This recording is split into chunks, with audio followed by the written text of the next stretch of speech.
Struggling with network issues? Your PC can't connect to the server, and you have no idea where the problem is. Is it your network card, the router, or something else entirely? In this video, I'll show you the 4 crucial troubleshooting steps every network admin uses to diagnose problems fast, so you can fix issues like a pro. Ready to become a troubleshooting master? Let's dive in.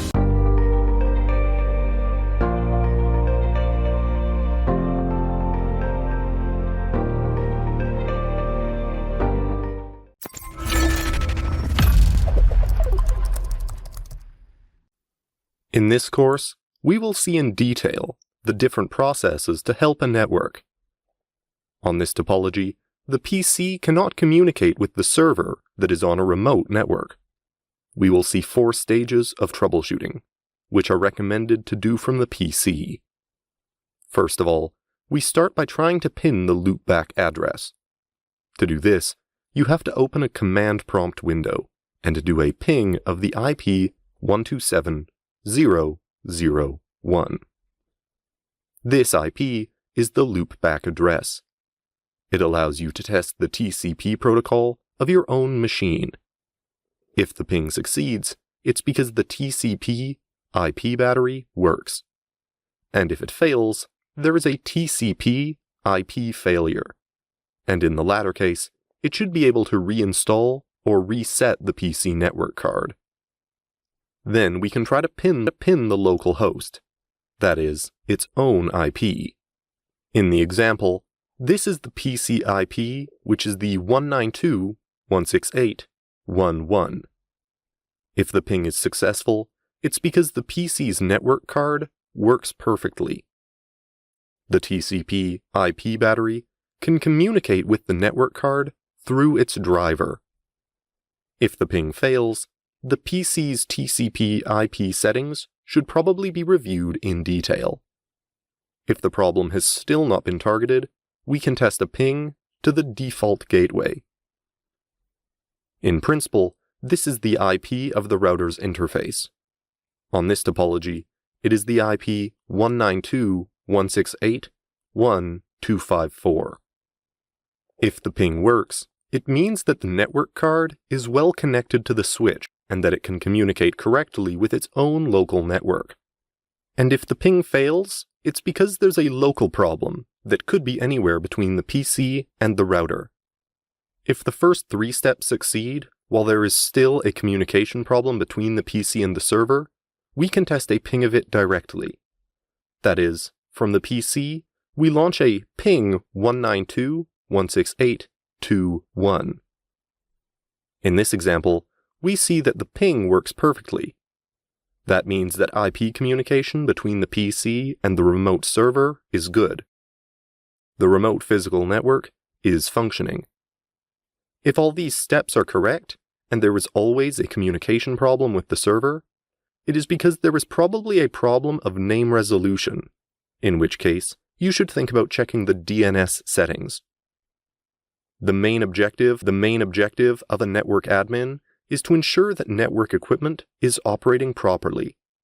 We will see the main commands that we need to know to help the network.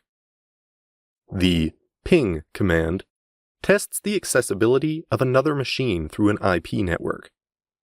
It also measures the time it took to receive the response, which is called the RTT, the round trip time. This command uses an ICMP request query and awaits an ICMP reply response. Repeated mailing provides statistics to determine the rate of lost packages and the average response time. The Traceroute command, or TRACET on Windows, is a command that tracks the paths an IP package will take to get from one point to another. IP packages are routed to the destination from one router to another. Each router examines its routing table to determine the next router. The Traceroute command will identify the routers that have been crossed and indicate the time between each router, as well as possible packet losses. This information is very useful for diagnosing routing problems, such as loops, that is, IP packets that go in circles. The command ARP-A shows the match between IP addresses and MAC addresses on a PC. The show IP ARP command is identical to an ARP-A, except that it runs on a Cisco router, and also displays the ARP table. IPConfig, or IPconfig/all, is a command line utility available on all versions of Windows. It allows you to get the IP settings of a PC.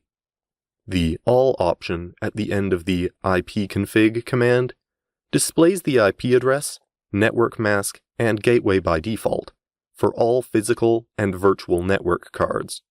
It even displays DNS settings. The Telnet command is an application that connects to remote devices. Telnet and even SSH are virtual terminal protocols that are part of the TCP IP suite. They allow you to connect from a network device to one or more remote devices. To connect to a host that supports Telnet, you need to use the Telnet command, plus the host's IP to connect. And SSH is the replacement for Telnet, which is much more secure because the communication between the client and the server is encrypted. There are two versions of SSH, SSH v1 and SSH v2. The best is to use SSH v2 because it uses a much more improved encryption algorithm. To start an encrypted session with a remote network device, you must use the SSH command plus the host's IP to connect.